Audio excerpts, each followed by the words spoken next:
She was fired from the ER until a Special Forces commander asked one question: "Where is my nurse?"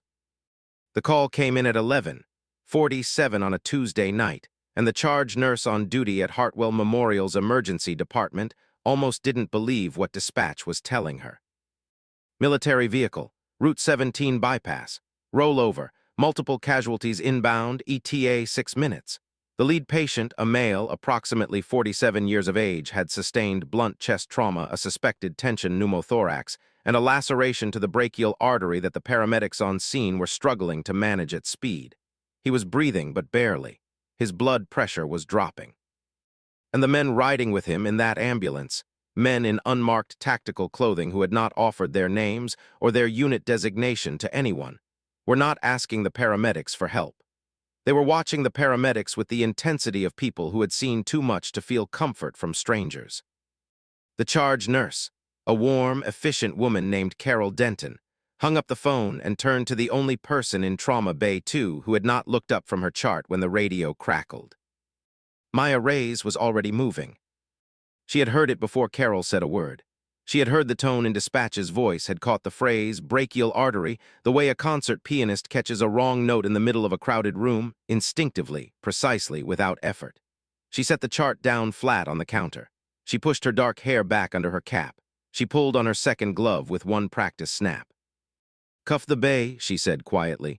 "Call for 2 units of O negative, get the thoracic tray out and prepped, and someone page Dr. Ockafer, not Hargrove. Ockafer." Nobody questioned her. That was the thing about Maya Reyes that most people in the ER noticed within their first week of working alongside her, even if they could never quite articulate why. When she moved, the room moved with her, not because she was loud, not because she was forceful, but because she was so completely, so unnervingly certain about what the next 60 seconds required that doubt didn't have room to take root.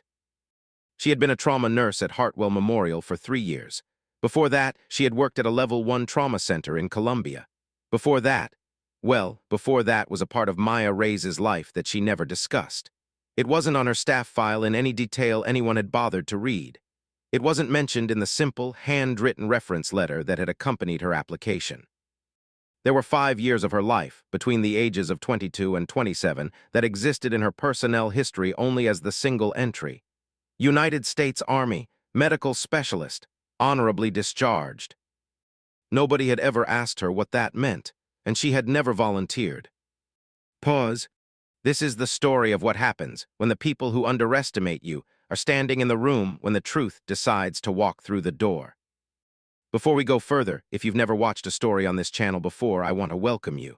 We tell long-form narrative stories about courage, quiet dignity, and the kind of justice that doesn't always arrive loudly, but when it does, it arrives completely. If that sounds like your kind of story, take a moment right now and hit subscribe. It's free, it takes 1 second, and it means you'll never miss the next one. Now let's go back to that hospital. Because the ambulance was still 4 minutes away, and there was a great deal happening in that had nothing to do with the incoming patient. Hartwell Memorial Hospital sat on the edge of Charleston, South Carolina, in the comfortable professional middle distance between the city's historic downtown and the sprawl of the military installations that dotted the coastal lowlands. It was not the largest hospital in the region. It was not the most prestigious, but it had ambitions, and in the last 4 years, those ambitions had found their loudest voice in the form of Dr. Elliot Hargrove, the chief of emergency medicine. Dr. Hargrove was 52 years old, silver-haired, and possessed of the specific kind of confidence that grows in men who have spent decades being the smartest person in every room they were allowed to enter. He had done his residency at a genuinely excellent program. He had published a handful of papers in the late 1990s that were cited respectfully, but not urgently. He had cultivated over the years an almost perfect administrative reputation, the kind built not on exceptional clinical outcomes, but on exceptional political navigation. He knew which board members to charm at which hospital galas. He knew which committees to chair. He knew, perhaps most importantly, which staff members to elevate and which to quietly, methodically diminish. Maya Reyes had been on his list for 63 days.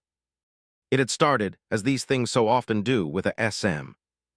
All act of competence that should have been celebrated and was instead perceived as a threat. 2 months earlier, on a busy Saturday afternoon, Maya had noticed a discrepancy in the medication orders for a post-procedure patient in Bay 7. The orders, as written, called for a heparin drip at a rate that was 10 times the correct dose. A decimal point misplaced. It happened. In a busy ER, it happened more often than the public was ever told. Maya had quietly flagged it to the attending physician on duty, a young resident named Dr. Patel, who had gone pale and corrected the error before the medication ever reached the patient. The problem was that those orders had been co-signed by Dr. Hargrove during a morning review, and Maya had documented the discrepancy in the chart, as protocol required. And Dr. Patel, young and honest and not yet fully educated in the political geography of Hartwell Memorial, had mentioned it in the next department safety meeting. Dr. Hargrove had smiled through that meeting with the practiced ease of a man who had survived 20 years of bureaucratic close calls.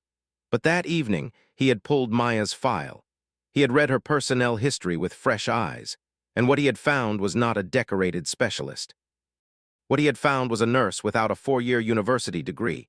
She held an associate's degree in nursing, not a BSN, who had no physician champion on staff, no administrative ally, no union protection, and no apparent awareness that she had just made an enemy of the most powerful man in the emergency department. He began carefully, a schedule change that moved her to the overnight shift, away from the complex cases she thrived on. A note in her file about a communication-style concern that had not been discussed with her prior to being written. A quiet word to the charge nurses that her clinical recommendations, while well-intentioned, should be run through the physician of record before action is taken. Small moves, procedural, deniable. But the ER staff saw it. Carol Denton saw it. The young resident Dr. Patel saw it and felt the particular guilt of someone who understood they had accidentally lit the fuse. And Maya Reyes saw it, too, with a clarity that came from having navigated environments far more dangerous than a hospital bureaucracy. She said nothing, she came to work, she did her job. Pause. And that right there is the kind of detail that tells you everything about a person. Not what they do when the spotlight is on them. What they do in the dark when the only witness is themselves. There were people in that ER who had begun to whisper about Maya. Not cruelly. Most of them genuinely liked her, admired her, felt the specific discomfort of watching someone be treated unfairly, and not yet knowing what to do about it. There was a travel nurse named Dominic who had worked with her for only 3 weeks, and had already told his agency coordinator that Maya Reyes was the most competent bedside clinician he had ever worked alongside, in any hospital in any state. There was a senior attending named Dr. Patricia Acaffer who had once watched Maya perform a procedure at bedside, a rapid needle decompression, with a speed and precision that had made Patricia stop in her tracks and stare, before quietly asking herself where on earth this nurse had learned to do that. Maya had just smiled and said, "Training." Patricia had not asked a follow-up question, but she had not forgotten. The breadcrumbs were there if anyone had thought to look.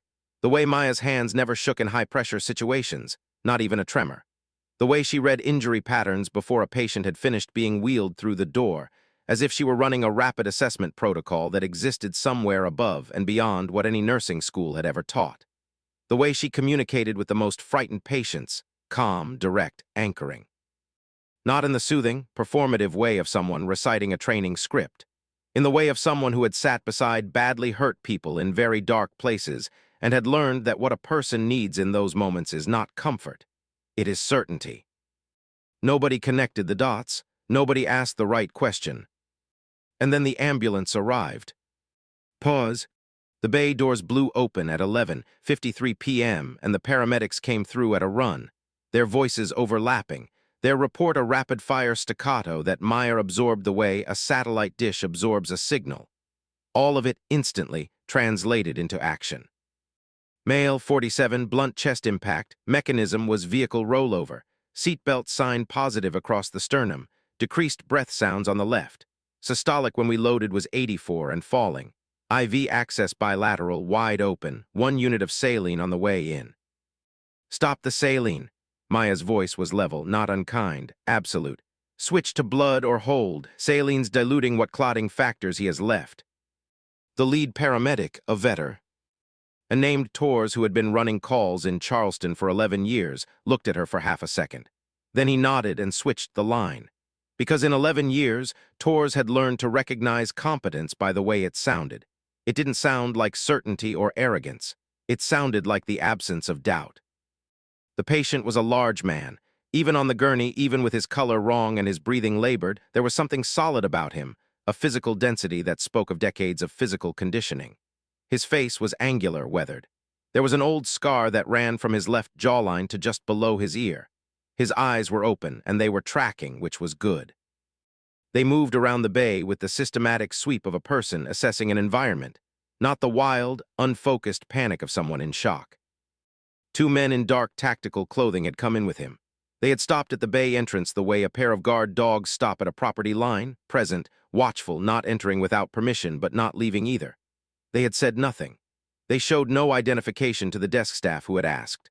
One of them had simply held up a hand, not aggressive, just final, and the desk staff had somehow understood that the conversation was over. Maya did not look at them. She was already at the patient's left side, her stethoscope on his chest, her eyes focused on something that existed beyond the immediate physical space, somewhere in the intersection of sound and interpretation. She listened, she moved the stethoscope. She listened again. Pause. Tension pneumo, she said. Left side, we need to decompress now. Dr. Patel, who had been the first physician to reach the bay, looked at her. He's still maintaining. His trachea is starting to deviate. His JVD is up. His pressure is going to crash inside the next 2 minutes. We don't have time for a chest x-ray. She met Patel's eyes, not challenging him, presenting him with a clinical reality. I can do the needle decompression right now, you call it. Something happened in Dr. Patel's face in that moment. A calculus completed in under a second. He had seen this woman work for 3 years. He had seen her catch the thing that nobody else caught. He had watched Dr. Hargrove systematically minimize her and had felt ashamed of his own silence. And now she was standing at the bedside of a man who was going to die in the next 90 seconds if someone made the right decision. Do it, Patel said. Maya already had the needle in her hand. The technique for needle decompression of a tension pneumothorax is straightforward in principle. You locate the second intercostal space at the midclavicular line on the affected side, you advance a large-bore needle through the chest wall, and you release the trapped air that is compressing the heart and great vessels. Simple in principle. Catastrophic in consequence if your placement is wrong, your angle is off, or your hand is anything less than completely controlled. Maya's hand was completely controlled. The needle went in. The rush of air was audible across the bay. The patient's color began to shift, a subtle change, a warming in the gray within 30 seconds. His pressure, which had been building toward a cliff's edge, stabilized. His breathing eased. His chest rose with something closer to volume. And then something extraordinary happened. The patient's eyes, which had been tracking the ceiling, moved. They moved to Maya. They focused. And the man on the gurney, in a voice that was rough and strained and barely above a whisper, said 2 words. Sergeant Reyes. Pause. The room changed. That's the only way to describe it. The temperature of the air, the specific frequency of noise in that bay, the posture of every person within earshot, it all shifted in a single, sudden instant, the way a room full of people shifts when a fire alarm goes off. Not panic, just a profound, collective recalibration. Carol Denton, who had been managing the fluid lines at the head of the gurney, looked at Maya. Maya's face had not changed. She was still watching the patient's chest rise and fall, still monitoring. But something behind her eyes, something that lived in the very back of them, some deep and carefully maintained composure, had moved. Dr. Patel said slowly, "He knows your name." Maya did not answer immediately. She adjusted the needle. She checked the patient's radial pulse. She said to the room, "We need a thoracic surgery consult and a portable chest film as soon as he's stable enough. And someone needs to get blood type confirmed. I'm running on the assumption of O negative, but let's verify." Sergeant Reyes, the man's voice again, stronger now, eyes locked on her. "You're still here." One of the men at the bay entrance, the taller one who had not blinked once since arriving, said something quietly to the other. The other one pulled out a phone and stepped back into the corridor, moving fast. Maya leaned forward slightly and said quietly to the patient, "Colonel, I need you to stay still. Can you do that for me?" He almost smiled. It looked like it cost him something, but he almost smiled. "Still the only person in any room who doesn't ask me if I'm okay." "I can see you're not okay," she said. "That's why we're here." Pause. Before we go any further in this story, and I promise you the best part is still ahead, I want to take a moment. Because if you're watching this and you're thinking, I want to know how this ends, good. That means the story is working, but I also want to ask you to do something right now. Drop a comment below. Just tell me, did you see this coming? Did you have any idea what Maya's background was going to turn out to be? I read every single comment on this channel, and your reaction to this moment is something I genuinely want to hear. We'll be right back in that ER in just a moment. Dr. Hargrove arrived at 12:11 a.m. He had not been paged for the incoming trauma. He had not been in the hospital when the ambulance arrived. He had, in fact, been at a private dinner with 2 members of the hospital board, which was why his blazer still smelled faintly of a restaurant, and why he had his phone in his hand as he pushed through the ER doors. He had received a text from one of the desk staff who was apparently in the habit of keeping him informed about notable arrivals. He stood at the edge of the trauma bay and assessed the scene with the practiced, proprietary air of a man surveying his territory. The patient was stable, clearly. The team was working efficiently, and Maya Reyes was at the center of it, directing the flow of post-stabilization care with the quiet authority of someone who had run this exact kind of room before. Something tightened around Dr. Hargrove's jaw. He stepped in. What's the status? Dr. Patel turned. Tension pneumo left side, decompressed at bedside. He's stable, pressures coming up, we're waiting on. Who made the call on the needle decompression? Patel paused, a half-second pause that told the whole story. I authorized it. Based on whose assessment? And there it was, the real question, wrapped in the language of protocol, in the language of chain of command and liability. Hargrove was not asking because he didn't know the answer. He was asking because he wanted everyone in the bay to hear the answer stated out loud.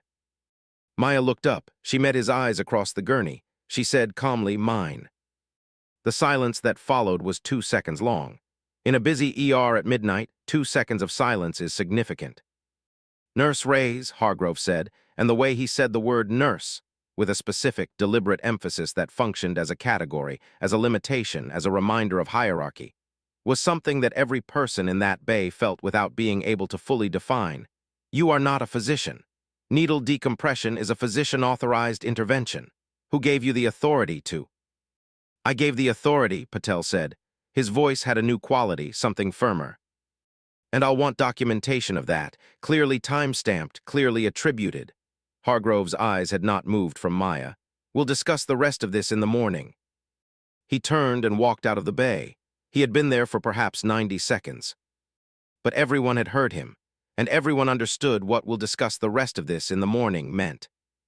Pause. The morning meeting was at 9 o'clock. Hargrove's office was large by hospital standards, a corner room on the administrative floor with a view of the courtyard, and a set of framed credentials on the wall that were arranged in a deliberate order, the most impressive ones at eye level. He sat behind his desk. Maya sat in the chair across from him. Carol Denton had asked to be present as Maya's charge nurse. Hargrove had denied the request. There was an HR representative present. Her name was Janet, and she was holding a manila folder that Maya could see had tabbed sections. Hargrove began with the language of concern. He was concerned about a pattern of behavior. He was concerned about a communication style that, in his assessment, circumvented the physician-nurse collaborative framework. He was concerned about the needle decompression, specifically the sequence of events as he understood it, in which a nursing staff member had independently determined the need for an invasive procedure without first obtaining confirmed physician authorization in writing. Maya listened to all of it. She did not interrupt. Her hands were folded in her lap. Her face was composed with the specific stillness of someone who has been trained to receive incoming information without reacting to it until they have decided how to respond. When Hargrove finished, she said, the patient was presenting with the cardinal signs of tension pneumothorax, tracheal deviation, JVD-D, ecreased breath sounds, hemodynamic instability. He had less than 2 minutes before cardiac arrest. Dr. Patel verbally authorized the procedure. It was documented in the chart in real time. Dr. Patel is a second-year resident, Hargrove said, and verbal authorization in an undocumented emergency setting is. It's standard practice in any emergency department running a rapid sequence intervention protocol, Maya said, which we are, Section 4.2 of the department's clinical standards. Hargrove looked at her. Something moved in his eyes, not respect. Something closer to the recognition a chess player has when they realize their opponent has been 2 moves ahead for longer than they admitted. He leaned back in his chair. Be that as it may, Nurse Reyes, this is not the first incident of concern I've documented regarding your clinical conduct. He opened a folder. He laid 3 pages on the desk. Maya looked at them. She recognized 2 of them. The communication-style concern that had appeared in her file without prior discussion.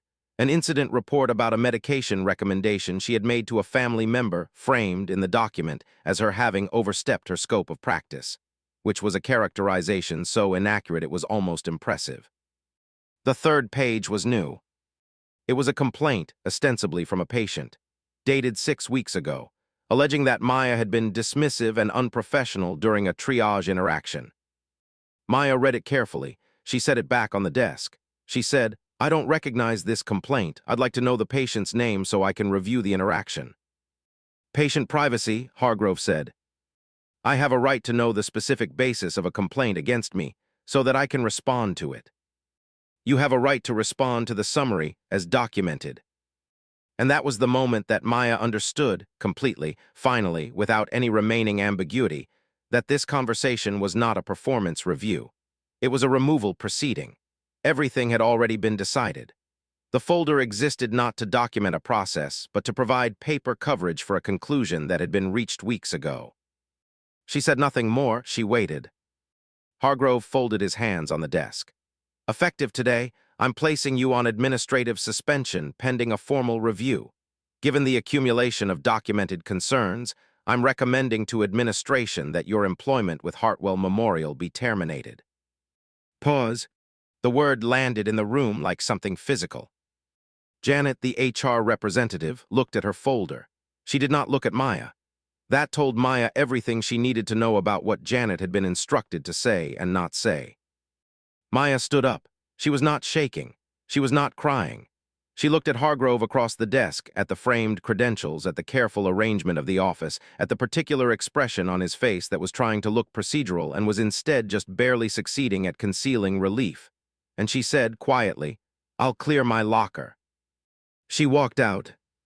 In the corridor outside Hargrove's office, she stopped. She pressed one hand flat against the wall, the cool plaster solid beneath her palm. She breathed in through her nose and out through her mouth, 3 times the way she had been taught in circumstances that this hallway could not imagine. Then she straightened up. She walked to the elevator. She went downstairs. Carol Denton was waiting by the nursing station. She had heard. Of course she had heard. In an ER, information moved faster than in any environment Maya had ever worked in, and she had worked in environments where information moved faster than bullets. Carol said, Maya. I'm okay, Maya said. That is not okay. What he did is not. Carol, Maya looked at her. The older woman stopped. I know, but I'm okay. She went to her locker. She took out her things. She folded her hospital badge into her hand and set it on the charge desk without ceremony. And then she walked out into the pale January light of the Hartwell Memorial parking lot, and she got into her car, and she sat there for a moment. On the passenger seat, her phone buzzed once. She looked at it. An unknown number, a text message that contained only 4 words. Don't go anywhere yet. Pause. If you are as angry as I think you are right now, and you should be, I want you to hold that feeling for just a little longer, because I promise you something is about to happen in this story that will make that anger worth feeling. While you're here, hit the like button for Maya. Not for the algorithm, not for me, for the principle that what happened to her in that office should never happen to anyone who showed up and did their job with everything they had. Hit it for her, and keep watching. Because the army is about to arrive. Colonel James Mercer, the man who had whispered Sergeant Reyes from a trauma gurney at midnight, had been admitted to the cardiac care step-down unit on the 3rd floor of Hartwell Memorial at approximately 1:30 a.m. Once the thoracic surgery team had confirmed that the needle decompression had been sufficient and that no surgical intervention was immediately required. His chest tube had been placed, his vitals were stable, and the attending thoracic surgeon, a precise and unshowy man named Dr. Whitfield, had told the nursing staff that whoever had decompressed that chest in the ER had probably saved the man's life by at least 15 minutes. The 2 men in tactical clothing were not in the step-down unit. They had disappeared sometime between the ER and the admission process, the way water disappears into dry ground. Nobody had their names. Nobody had a phone number. The admissions desk had a name for the patient, James Mercer, and a date of birth, and that was all. At approximately 7:30 a.m., a third man arrived at the hospital. He was dressed in civilian clothing, dark trousers, a plain jacket, but he walked through the lobby with the specific quality of carriage that certain people carry in their bones regardless of what they're wearing. The kind of posture that is not adopted but earned. He went to the information desk, gave Colonel Mercer's name, was told the room number, and took the elevator to the third floor. He arrived at the nursing station on third-floor cardio step-down at 7:34 a.m. The nurse at the station, a capable young man named Andre, looked up. The man placed a business card on the counter. He said, "My name is Warrant Officer Daniel Hatch. I'm the administrative officer for Colonel Mercer's unit. He's asked me to handle some coordination." Andre looked at the card. It had a unit designation and a phone number and nothing else that meant anything to him. He said, "Of course, what do you need?" "The colonel is asking about his nurse from last night, the ER nurse who stabilized him on arrival. He'd like to know how to reach her." Andre looked at his screen. He said, "I can try to pull the shift records from ER." Warrant Officer Hatch said, "Her name is Reyes. We believe she's a member of your nursing staff." "Let me check," Andre typed. He found Maya's name in the ER roster. He found beside her name the status notation that had been entered that morning. He read it twice. He said carefully, "I'm showing that her employment status changed this morning. She's listed as on administrative suspension." Warrant Officer Hatch was quiet for a moment. Then he said, "Could you tell me who authorized that suspension?" Andre read the name from the screen. "Dr. Elliot Hargrove, Chief of Emergency Medicine." Hatch nodded slowly. He said, "Thank you." He picked up his card from the counter. Then he stopped, turned back, and said, "One more thing. Colonel Mercer is going to want to speak with your hospital administrator today. Could you let me know who that is and how to reach their office?" Andre said, "That would be Mr. Caldwell. Gerald Caldwell. His office is on the 5th floor." "Thank you." Hatch put the card back in his jacket pocket. "He'll be in touch." He walked back to the elevator. Pause. At 9:15 a.m., roughly the same time that Maya was sitting in her car in the hospital parking lot, reading a text she didn't yet fully understand, Colonel James Mercer asked the step-down nurse to help him sit up. He asked for his phone. He made 2 calls. Both were brief. Both were conducted in a tone that the nurse, who was present for both of them, would later describe as the most polite voice I have ever heard say things that were extremely serious. At 9:47 a.m., Dr. Hargrove received a call from Gerald Caldwell's office. Caldwell was not calling personally. Caldwell's assistant was calling, with the information that Mr. Caldwell would like Dr. Hargrove to come to the 5th floor at his earliest convenience, and that a representative of the patient in room 317 would also be present. Hargrove said he could be there at 11. The assistant said Mr. Caldwell was hoping for 10. At 10:01 a.m., Maya's phone rang. The number on the screen was the same unknown number that had texted her that morning. She answered it. The voice on the other end was not Colonel Mercer. It was Warrant Officer Hatch. He introduced himself. He told her that Colonel Mercer was requesting to meet with her if she was willing before the meeting upstairs. Maya sat very still in her car. She said, "Upstairs." "There's a meeting on the 5th floor at 10. Colonel Mercer requested your presence." "I've been suspended," she said. "I don't technically have access to." "Colonel Mercer is aware of that. He'd like you to come anyway, if you're willing."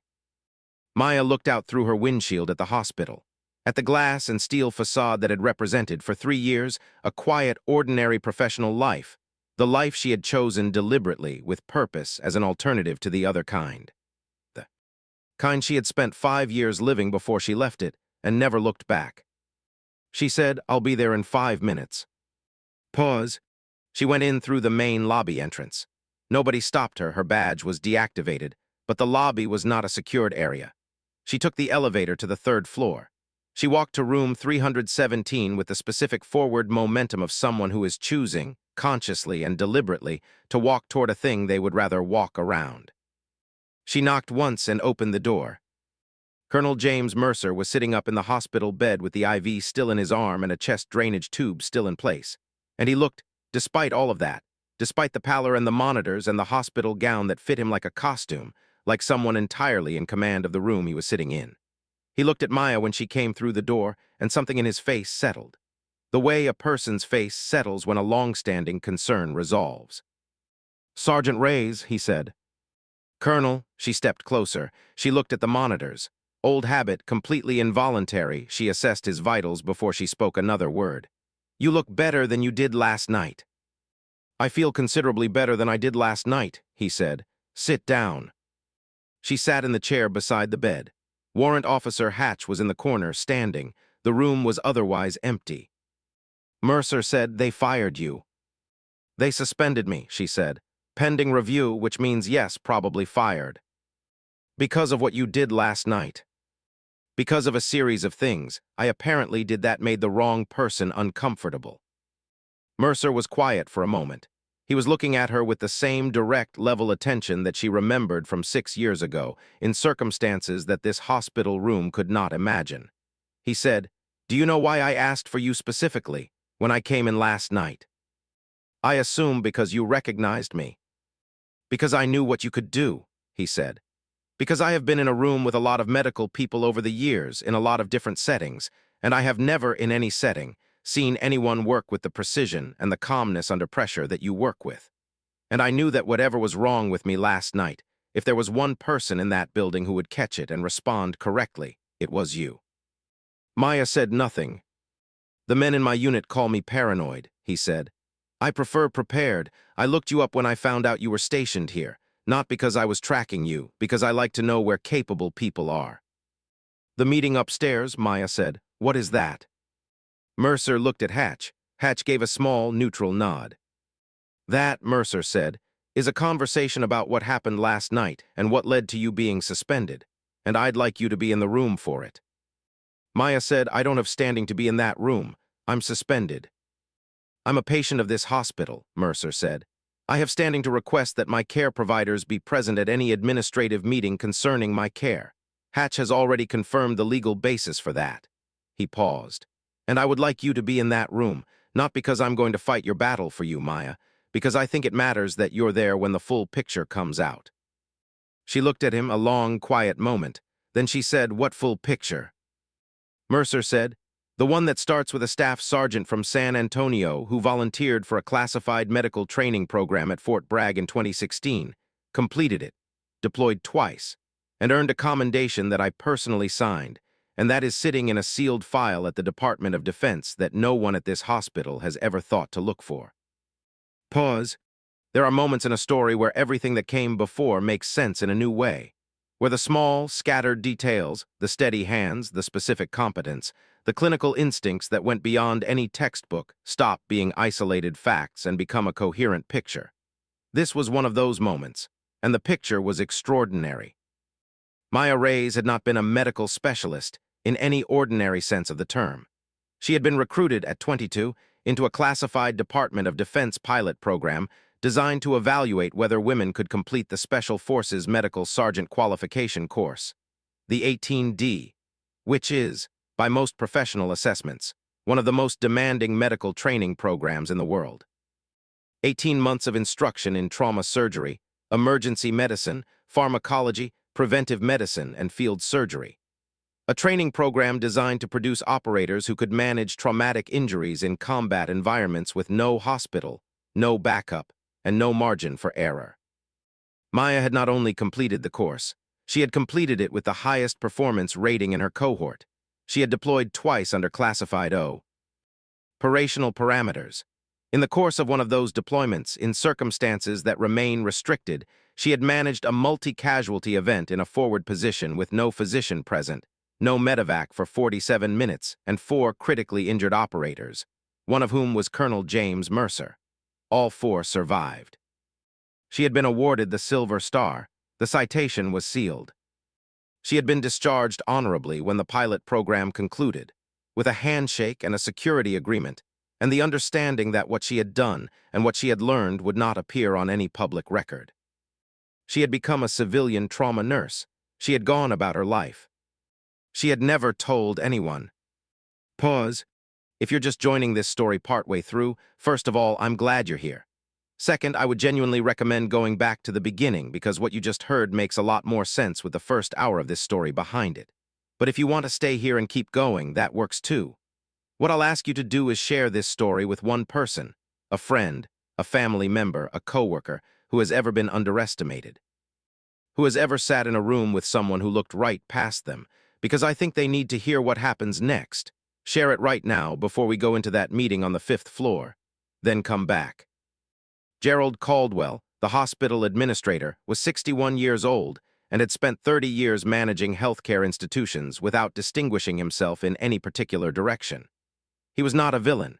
He was something more common and in some ways more frustrating, a bureaucratic neutral, a man who followed the path of least resistance and called it leadership. He sat at the head of the conference table on the 5th floor of Hartwell Memorial with his hands folded and his reading glasses on, and he looked like a man who had been told the meeting was routine and had begun in the last 4 minutes to suspect it was not. Dr. Hargrove was to his left. Hargrove had brought the manila folder. He had also brought his clinical director, a quiet woman named Dr. Sandra Lee, who had agreed to be there as a witness and who was already regretting it. Warrant Officer Hatch sat across the table. He had a laptop open and a document printed and in front of him, which he had not yet shown to anyone. Maya sat beside Hatch. She had been introduced as the nursing staff member whose care is at issue. Hargrove had looked at her entry into the room with an expression that moved through several stages: surprise, irritation, and finally a kind of careful recalibration, in about 2 seconds. Caldwell said, "I understand we're here to discuss an administrative matter involving the care of a current patient. Warrant Officer Hatch, perhaps you could." "Mr. Caldwell," Hatch said, "Colonel Mercer asked me to begin by expressing his thanks to the hospital for the care he received upon arrival last night. He wanted that on record." Caldwell nodded, "Of course." "He also asked me to raise a specific concern. Colonel Mercer was brought to this hospital in hemodynamic compromise. He presented with tension pneumothorax, a condition that is uniformly fatal within minutes without intervention. The intervention was performed by the nurse sitting to my left. She performed it correctly, promptly, and with the documentation and verbal physician authorization that your own protocols require." Hatch turned the printed document on the table so that it faced Caldwell. "Within hours of that intervention, that nurse was placed on administrative suspension, and her employment was recommended for termination. Colonel Mercer would like to understand the basis for that decision." Hargrove said, "The basis is a documented pattern of conduct concerns that predate last night's incident. It's a personnel matter, and with respect to Colonel Mercer and his representative, it's an internal administrative issue that—" "The basis," Hatch said, "is 3 documents, 2 of which do not meet your own hospital's stated HR standards for complaint documentation. I've reviewed your employee handbook, and one of which, the patient complaint, references an incident that your own intake system has no record of in the time frame stated. I've checked." The room went quiet. Pause. Hargrove said, "I don't know how you accessed our—" "Public records request," Hatch said. "Filed this morning. Your hospital receives federal reimbursements through Medicare and Medicaid, which means certain administrative records are subject to federal disclosure requirements. We moved quickly." Dr. Lee, the clinical director, turned very slowly and looked at Hargrove. It was not a supportive look. Caldwell said carefully, "Are you suggesting that the complaint documentation is fabricated?" "I'm suggesting it's unsupported," Hatch said. "Whether it's fabricated is a conclusion for your HR department to reach after a proper investigation. What I'm raising on Colonel Mercer's behalf is that a nurse who saved his life last night was removed from duty within hours of doing so, and that the documentation used to justify that removal does not hold up to basic scrutiny. Colonel Mercer finds that troubling. He asked me to find it troubling on his behalf here formally on the record." Caldwell looked at Hargrove. Hargrove said, "I stand by my assessment." "Dr. Hargrove," Caldwell said quietly, a different tone, a tone that had not been in the room until right now. "Give me a moment." He turned to Hatch. He said, "What is it exactly that Colonel Mercer is requesting?" Hatch said, "That is the second part of what I was asked to share today." He opened his laptop. He turned it so that Caldwell could see the screen. "This is a letter from the Deputy Commanding General of the United States Army Special Operations Command. It arrived in my email at 8:52 this morning. I've also sent a copy to your hospital's general counsel." Caldwell leaned forward. He read. His expression did not change dramatically. He was a man practiced in not showing his hand. But something in the set of his shoulders shifted. The letter, as Hatch explained for the room, contained two things. First, a formal request on behalf of the command that the hospital review the administrative action taken against Maya Reyes in light of the medical outcome of the previous night's emergency. Second, and this was the part that produced a silence in the room that lasted for a full, remarkable 5 seconds, a summary document. Not classified, carefully unclassified specifically for this purpose. A summary of Maya Reyes' military service record, her training qualifications, and the nature of her commendation. Not the details of the operation, not the classified citation, but enough. Her 18D qualification, her deployment record. The summary line of the commendation, which read, "For extraordinary valor in the execution of medical care under hostile conditions, resulting in the preservation of life of 4 members of a special operations element." Hatch let the room sit with it for a moment. Then he said, "Nurse Reyes' medical instincts last night were not luck. They were not recklessness.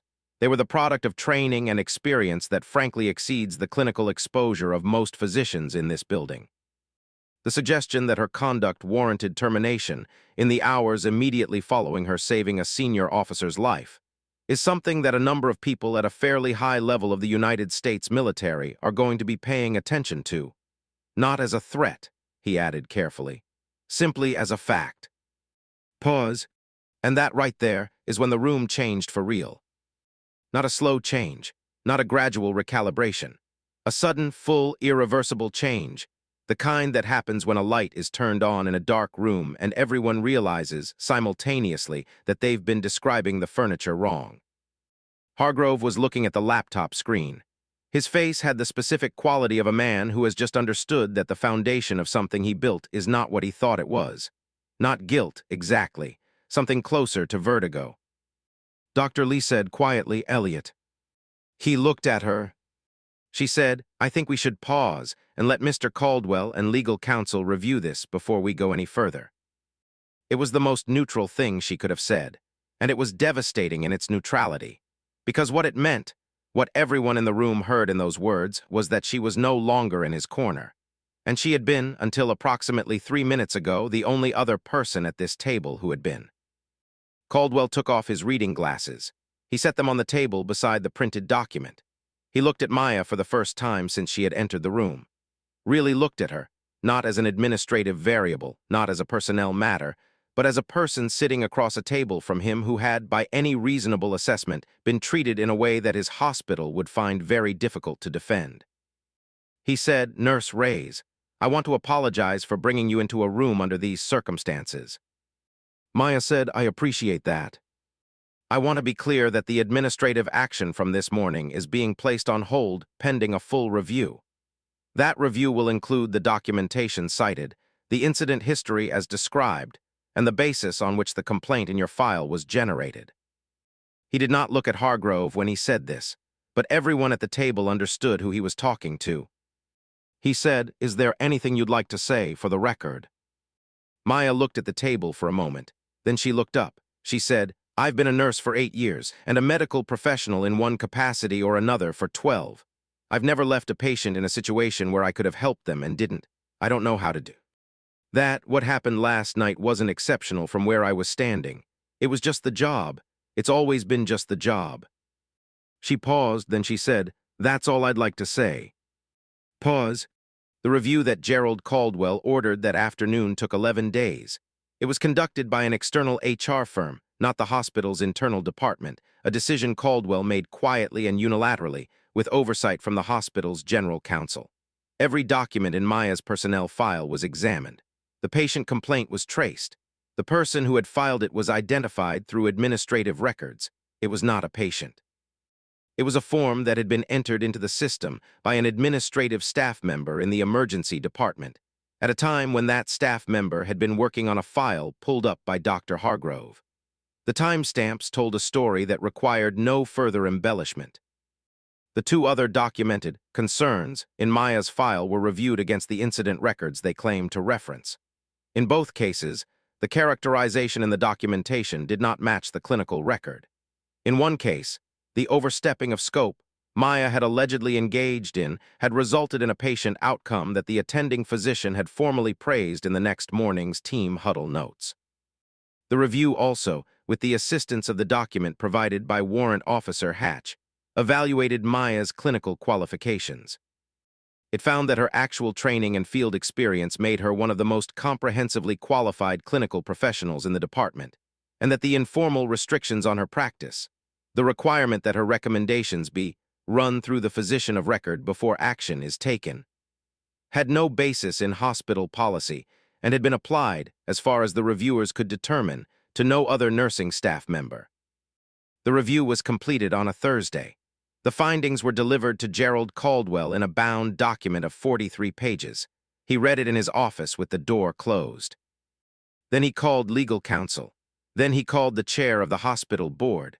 Then he sent an email to Dr. Elliot Hargrove asking him to come to the 5th floor the following morning. Pause.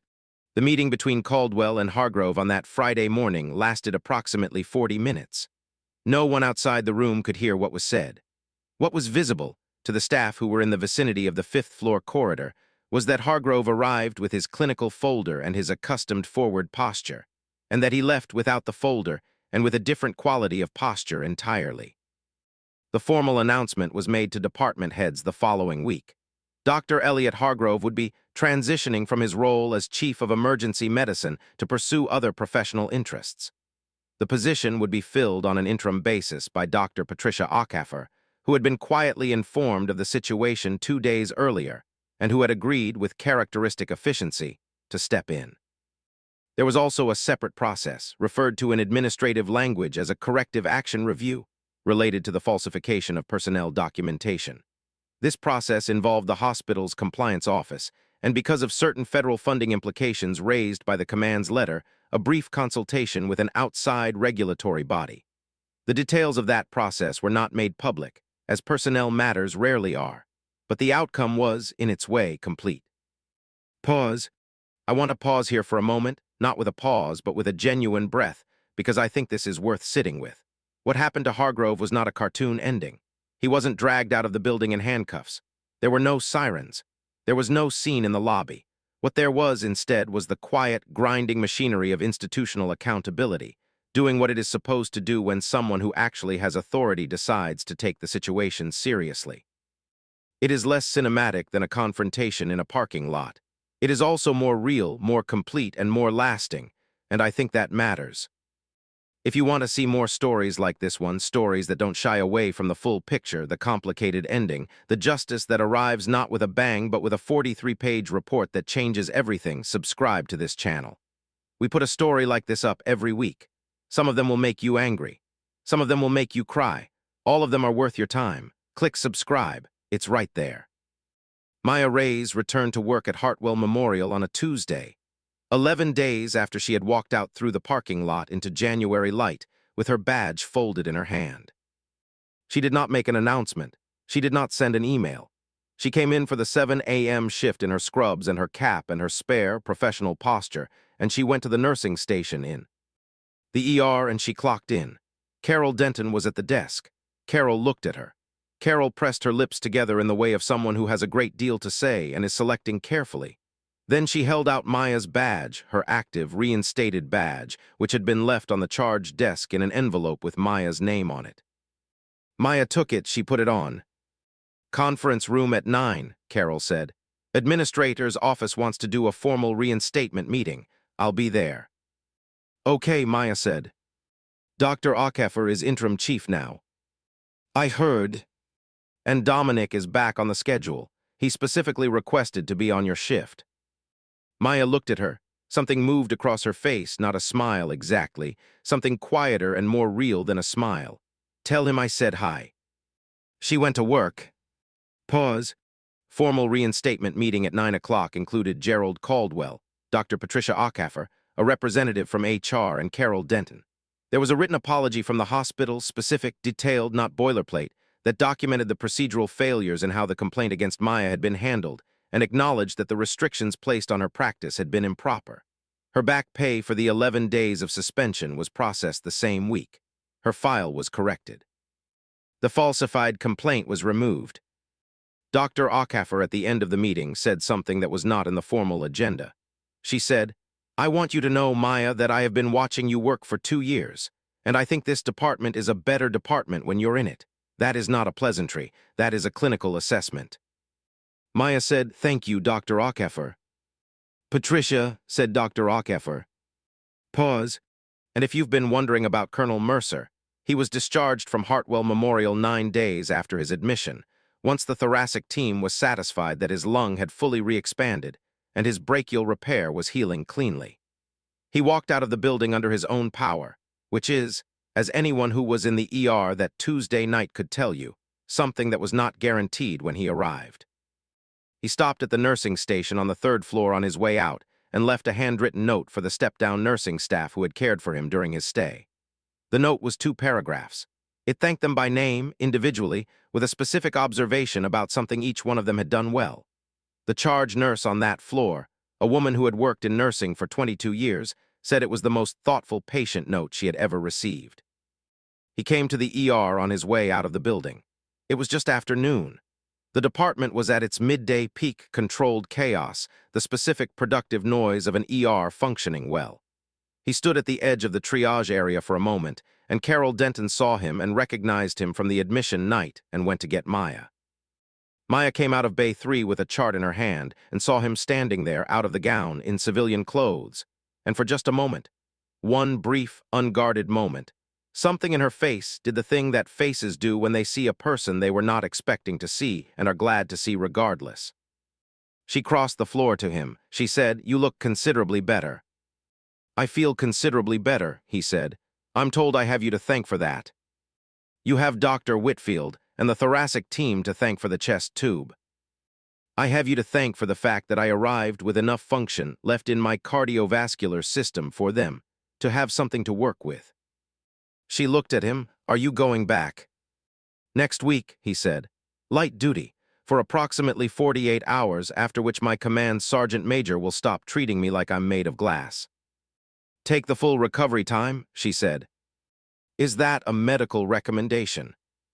"It's a strong suggestion from someone who has seen what happens when people in your line of work don't." He almost smiled again. The same expression she had seen on the gurney, the one that looked like it cost him something and was offered anyway. He said, "I heard about the reinstatement. Word travels fast. I have people who keep me informed." He was quiet for a moment. Then he said, "I want to say something, and I want you to hear it as what it is, which is not a formality." She waited. "What you did 6 years ago in that position, in those conditions, there are people alive today who are alive because of you. Some of them are still serving. Some of them have children now. None of them know your name because your name is sealed in a document that most of the people in this building don't have clearance to read. And that is not fair. It is necessary, but it is not fair." He looked at her. "What happened here in this hospital these last weeks, that was also not fair. And I am sorry that it took someone arriving on a gurney for the record to get correct."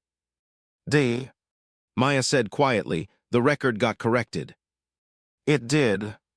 "Then that's what matters." Pause. This is one of those moments in a story where you want to give the hero a speech, where you want her to say something that encapsulates the whole journey, the injustice, the patience, the vindication. But Maya Reyes was not a speech-giving person. She never had been.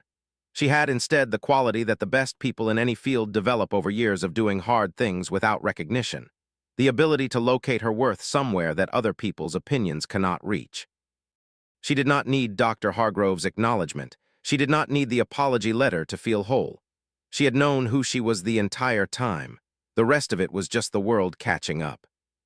If this story has done something for you, if it's reminded you of someone you know who gets overlooked, who works twice as hard for half the recognition, who carries a quiet excellence that the people around them can't see, I want you to share it. Share this video right now. Put it in a message, in a group chat, on a family text thread. Tell someone, "This story made me think of you." That's it. That's all I'm asking. It costs nothing and it means everything. Now let's finish the story. Colonel Mercer said, "I'd like to stay in touch, if that's acceptable." Maya said, "That's acceptable." He offered his hand. She took it. They shook hands, not in the performed, meaningful way of people creating a moment, but in the simple, direct way of two people who understand and respect each other and have for a long time. Then he said, "Carry on, Sergeant." And she said, "Take care of yourself, Colonel." And he walked out through the ER doors into the January sunlight, and Maya watched him go for exactly 2 seconds, and then she turned around and went back to work. Pause.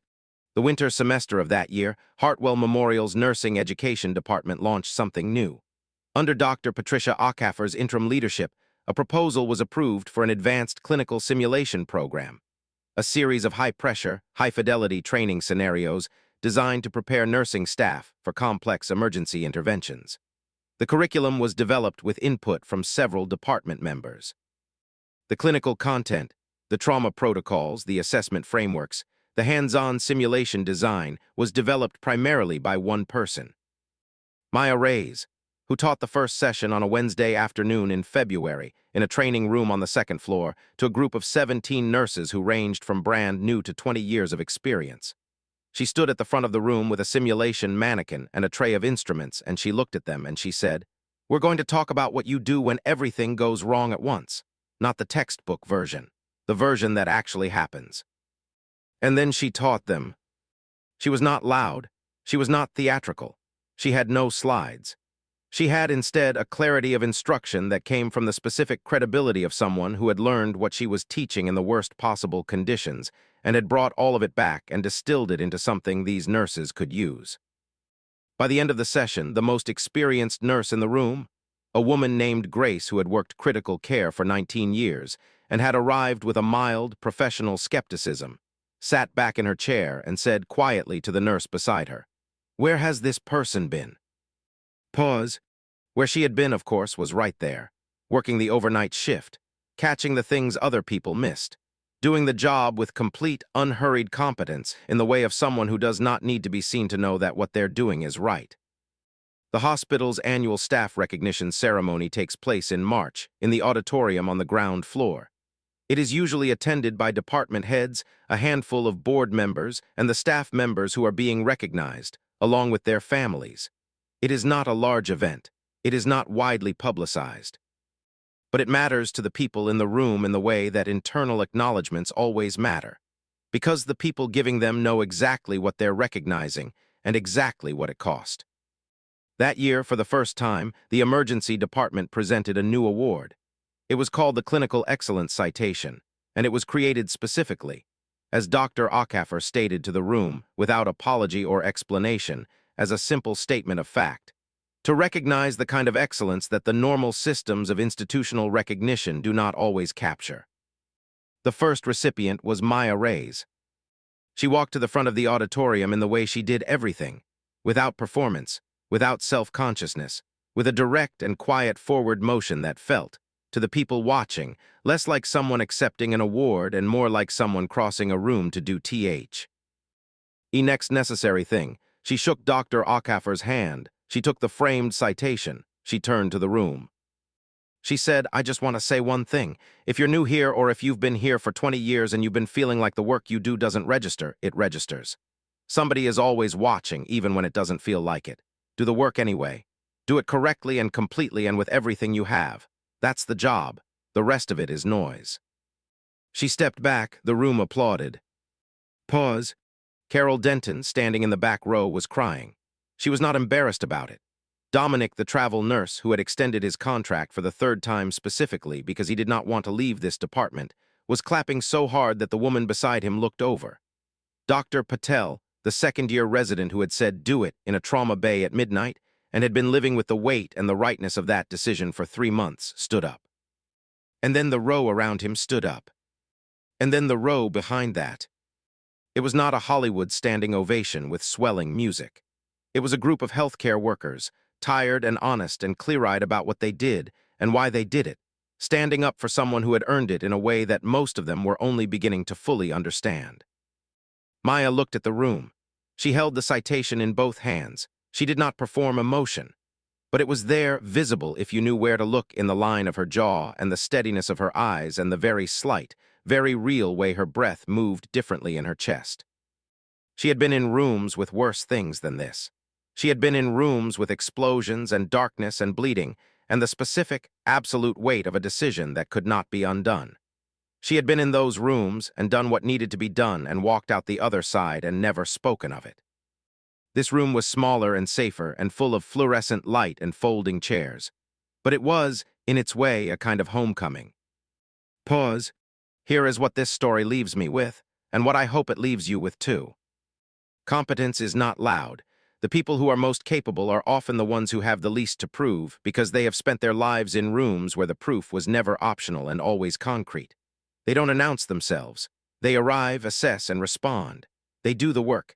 They leave the room better than they found it. And then they go home and come back the next day and do it again. The danger, the real danger, the one this story is about, is not that we fail to recognize these people. It's that we let the loudest, most politically connected, most self-promoting voice in the room tell us who to look at and who to dismiss. It's that we let hierarchy and credential signaling and institutional politics define value in a field where value is measured in heartbeats and outcomes and lives that continued because someone showed up and did the thing right. Dr. Hargrove was not exceptional in his villainy. That's the uncomfortable truth. He was ordinary in it. The bias he demonstrated, the documentation he manipulated, the quiet systematic diminishment of someone who threatened his comfort, these are not rare behaviors. They are patterns. And they do not end because of one 43-page report at one hospital in South Carolina. They end because enough people see them clearly, name them accurately, and refuse to be complicit. Maya Reyes didn't need a special forces colonel to ride in and save her.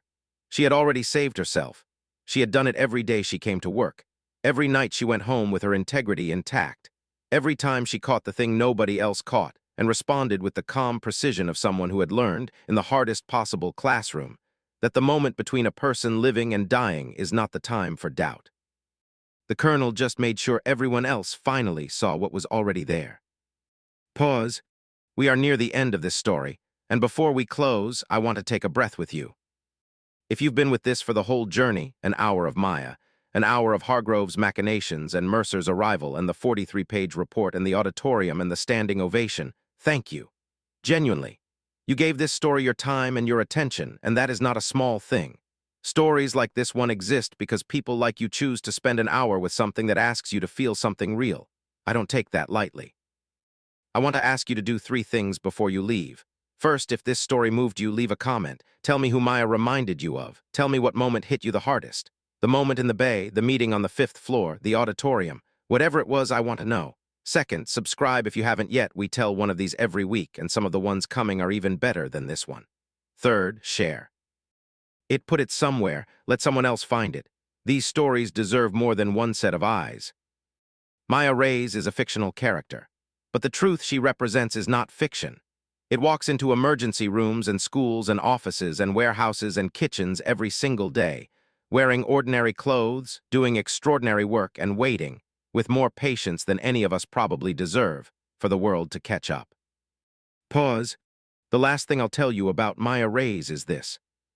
6 months after the reinstatement, after the award, after the new simulation program launched and gained enough attention in the nursing community that 2 other regional hospitals inquired about replicating it, 6 months after all of that, she was in the ER on a Friday night when a teenager came in with his parents. A car accident, frightened, in pain, and alone in the way that frightened people in hospitals are always alone, even with family present. Maya was at his bedside within 2 minutes of his arrival. She assessed him. She managed his pain. She talked to him in the way she talked to all her patients, direct and calm and certain, while his parents held each other in the corner and tried not to fall apart. At one point, the boy looked at her and said, "Are you scared? Like, are you ever scared doing this job?"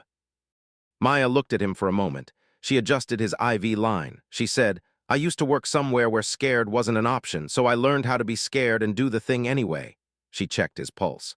"You're going to be fine, by the way. Your scan came back clean."